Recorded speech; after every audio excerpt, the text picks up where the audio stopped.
Hi guys, it's Megan from imamom2.wordpress.com. I've been seeing a lot of very similar posts on different autism groups that I'm on Facebook. And I wanted to just have a little chat about it. The scenario is usually around, I already have a child with autism.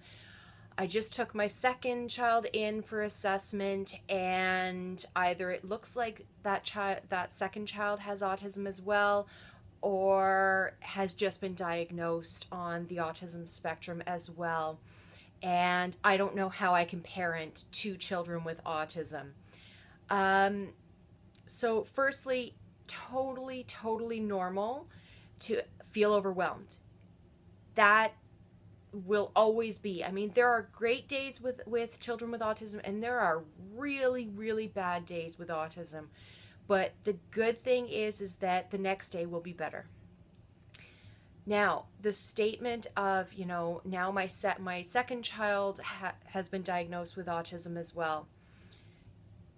The basic statement that I tell a lot of my clients, which are parents of children with autism or Asperger's, is you've already been raising two children with autism. The only difference is yesterday you only officially had one child with autism. Today you have two children with autism. You've already been raising both of them this entire time. Just now you have that second diagnosis for your second child.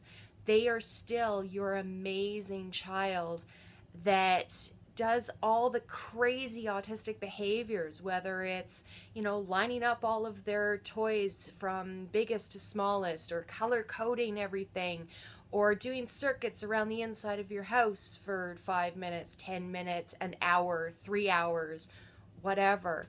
They're still your child. They're still the exact same child as they were yesterday when they didn't have the diagnosis of autism or Asperger's. How that presents in each of your children will probably be different. There will be some commonalities, because otherwise they wouldn't both have autism. But now it's your job to really try to figure out what triggers each one of your children, which you probably already know.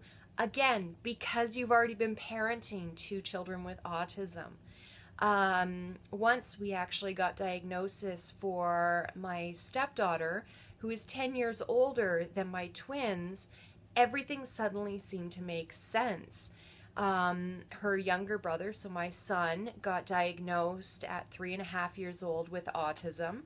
And then she actually got diagnosed about 1.5 years, almost 2 years later, at 14 or 15 years old, because suddenly that last piece of the puzzle, that's actually kind of funny considering the puzzle piece for autism, but that last piece of the puzzle was just put into place, and it was the missing piece for us to be able to understand how she saw the world. We had already been raising her. Well, I mean, she lives with her mother, but she was already part of our family. And now that we had that missing piece of Asperger's as well, everything seemed to make sense. When they're younger and you get the diagnosis younger, you're still trying to learn. But the great thing is, if you now have a second child that's been diagnosed on the autism spectrum, then you don't have to do all the same research as you did when your child that got the first diagnosis was diagnosed. You already have that basic information. You already have been raising that other child for however long. You've been raising your second child now since they've been born. Now you just have the diagnosis. Now you understand what the differences are between your second child with autism, and another child of the same age. So at the end of the day, having another child, whether it's a second or a third or a fourth child, all with autism, you can do it. You've already been doing it.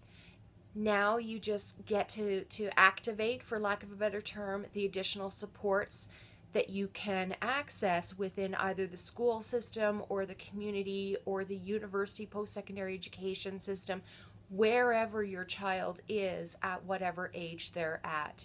So subscribe down below if you'd like to see more of these types of vlogs.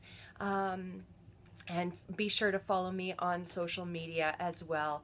Talk to you guys soon. Bye.